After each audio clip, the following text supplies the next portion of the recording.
Hey guys, this is question MM079 of the Maths Methods Sharpened Study Guide. Lockie and Emily are conducting an experiment to see how far Lockie can throw a basketball off the roof of a building. Lockie stands on the roof at point A and Emily stands at point B. When Lockie is at his strongest, the basketball's trajectory follows the curve h of x equals a times x take b squared plus c, where h is the height of the ball above the ground and x is the horizontal distance of the ball from the building, where a, b, and c are real numbers. So guys, the important thing here is obviously this curve. H is the height of the ball and x is the horizontal distance. And this is obviously the graph that the ball follows. And we've got our part A here. Emily is standing 30 meters from the building. If the ball starts falling when it reaches a height of 14 meters and a horizontal distance of 10 meters, what is the equation for h of x? So there's a couple of things that is really sort of given away in this part of the question. We've got, it starts falling when it reaches a height of 14 meters and a horizontal distance of 10 meters, and Emily is standing 30 meters from the building. So we know that this distance here is 30. This is point B, this is point A, you'll have this written on yours. Which means that point B occurs at 30, 0. And if it starts falling, that means we're talking about the turning point, which means that the turning point, it reaches a height of 14 meters, so our y value is 14, or our h value, and a horizontal distance of 10 meters. So our turning point is 10, 14. Good start. So we've got h of x equals a times x take b squared plus c. And we know that our turning point is 10, 14. Now this quadratic is already in turning point form, and all we need to do is input this turning point. So we've got h of x equals a, because our turning point doesn't affect what this a value is. A turning point in this form is always given by b, c, which means that if our x value is 10, then this must be x minus 10, because it's always the opposite of the positive or negative. And then the c on the end is simply 14, which is our height. So that's it for now. But we need to still figure out what this a value is. So our next clue is this point here. So because we know Emily is standing 30 meters away, that means that our x-intercept is 30, 0. So let's sub 30, 0 in next, which is going to give us, 30, 0, which is going to give us 0 equals a 30 take 10 squared plus 14, which is going to give a 20 squared plus 14, which means negative 14 equals 400a, and a equals negative 200 on 7. Simplified. Oh, sorry guys, negative 7 on 200. So negative 14 on 400, which then equals negative 7 on 200. Awesome. So it's very easy to make errors like that, so just make sure that you pay attention.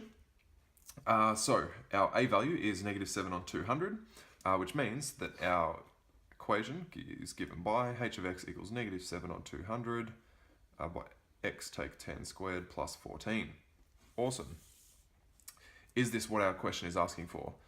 What is the equation for f of x? Sorry, h of x, and we have answered that, so that is our final answer for A. Now part B, we're trying to figure out how tall the building is that Lockie's standing on. So the building, the top of the building is here. Let's imagine there's a building here with little cool windows and stuff. We're trying to figure out what this height is, which is essentially the y-intercept. So how do we find out the y-intercept? We've got our equation here, and to find the y-intercept, all we need to do is make x equal 0. So h of 0 is equal to negative 7 on 200 times 0 take 10 squared plus 14, which is equal to negative 7 on 200 times 100, because negative 10 squared is 100, plus 14, which is equal to negative 7, you times that by 100, the hundreds cancel out and you end up with negative 7 on 2 plus 14. So you get negative 7 on 2 plus 28 on 2, which gives 21 over 2 meters. Meters, very, very important. You can't leave this out because you can't have a height without a unit. Doesn't make sense. So 21 on 2 meters is our final answer. Do not forget your units. So part C asks, what is the angle of depression from Lockie to Emily? So first of all, what is an angle of depression? So let's say that Lockie is here and Emily is standing down here. This is the height of the building and this is how far away she is from the building. This is point B, this is point A. The angle of depression is this angle in here. That's your angle of depression, so that's the angle we want to work out. Now, how do we work that out? Well, firstly, we know the height of the building, which is 21 on 2 meters, and we also know how far away Emily's standing, which is 30 meters. So you can sort of start to see a triangle taking shape here. The only problem is we've got our theta outside the triangle and not inside it. However, if you think about this as another triangle on top, this is also 21 on 2 because it's a rectangle, and this is also 30. So the way that we get our theta is by using tan. So this is a triangle with opposite and adjacent lengths. So we know that because of SOHCAHTOA, we're using our tan angle. So tan theta is equal to opposite, 21 on 2, over adjacent, which is over 30, which is 21 on 60. Which means that theta is equal to the inverse tan of 21 on 60. Doesn't really matter about simplifying that now, because it'll come out as the same answer in the calculator. Again, this is a calculated question, so chuck that in your calculator, and what comes out is 19.29 degrees. So if your question doesn't specify how many decimal places, I always do 2 decimal places because it's accurate, but it's not stupidly accurate, like 4 decimal places, for example. So 19.29 degrees is your final answer. Part D. Shortly after they conduct this experiment, Lockie goes to the United States for a holiday and stops going to the gym. As he starts eating more junk food and putting on more weight, his upper body strength declines rapidly.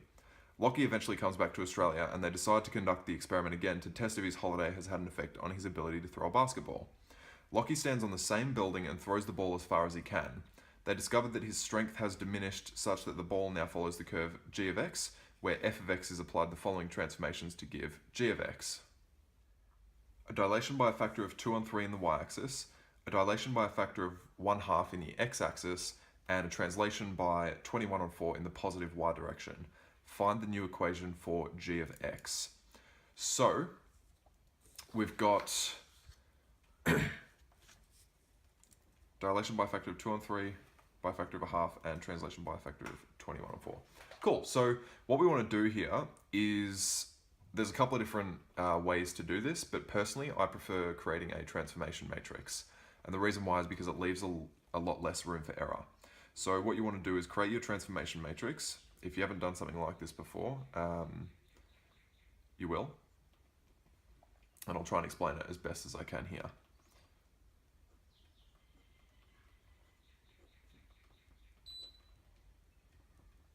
So, as a transformation matrix, we've got our initial matrix here. This number here represents the dilation in the y-axis. This number here represents the dilation in the x-axis. These two numbers here represent the horizontal and vertical translation. So if we had horizontal translation, we'd put this up here. And with vertical translation, we have 21 on 4 in the positive y direction. So we have positive 21 on 4 in this section of the matrix here. What we then do is we sort of change this side to x dash and y dash, and we create equations out of this. So we do 2 on 3 times x plus 0, which is 2 on 3x. And then what we do is 1/2 times y plus 21 on 4. What we then want to do is actually rearrange these equations for x and for y in terms of x dash and y dash. So what I mean by that is we want to, let's say for example x, we want to divide both sides by 2 on 3, and that'll get us x in terms of x dash. So that'll end up being 3 on 2 x dash, and for y, we'll get y dash minus 21 on 4 equals 1/2 y, which means that y, if we divide both sides by half, or times both sides by 2, it's the same thing. We get 2y dash, take away 21 on 2. So these are our two transformation sort of equations, I guess. And what we need to do here is actually plug them back into the original equation. So we know that the original equation was h of x equals -7 on 200 times x take 10 squared times x, plus 14. Cool. And what we want to do is actually sub these x and y values into that. So this side is our y value, so we're going to sub this section into that y. So we're going to get 2y take 21 on 2 is equal to -7 on 200, and we're going to replace this x with that x there, which is 3 on 2 x take 10 squared plus 14. And then what we're going to do is rearrange and solve for y. So from here we get 2y, we're going to add 21 on 2 to both sides. And 2x take 10 squared plus 14 plus 21 on 2. So 14 is 28 on 2. 28 on 2. And then 28 on 2 plus 21 on 2 is 49 on 2. So we're going to get -7 on 200, 3 on 2x take 10 squared plus 49 on 2. And that's equal to 2y. And then what we're going to do is divide both sides by 2 and get -7 on 400, 3 on 2x take 10 squared, plus 49 on 4. So this is actually our equation for the new strength of Locke, which means that our equation is actually asking to find the new equation for g of x, which means our final answer is going to be g of x, or therefore, g of x equals -7 on 400, 3 on 2x take 10 squared plus 49 over 4. And this is our final answer. So our first mark is identifying the transformation matrix. Our second mark is applying that up here. And then our third mark is the final answer. So this is your end answer. Part DII, find the coordinates of point C, hence by how many meters has his throw's maximal horizontal distance decreased. Give your answer to 2 decimal places, so that's very important. So we've got our graphs here, we've got point A here, point B here, and point C here. So B obviously represents where he was stronger and could throw further, and then C is his current distance with his weakened state.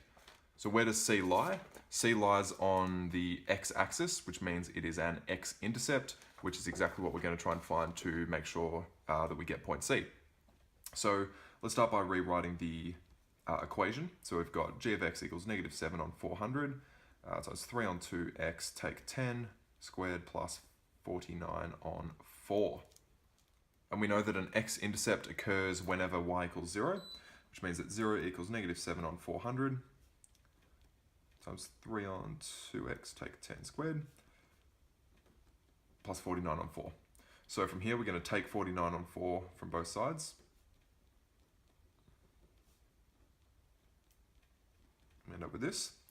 And then we're going to divide both sides by -7 on 400, which equals 3 on 2x take 10 squared. And then this is the same. Actually, you could just put this in your calculator, and that would give you 700. This is a calculator-enabled question, so use it wisely. 3 on 2x take 10 all squared. We take the square root of both sides. This ends up being plus minus square root 700 equals 3 on 2x take 10. Awesome. So from here, there's a couple things that we need to do. Firstly, we need to simplify this surd. So this is the same as square root of 100 times square root of 7, which you'll see a lot easier as you do more of these sort of questions, or as you practice surds more. So the square root of 100 is 10, which means that plus minus 10 root 7 is equal to 3 on 2x take 10.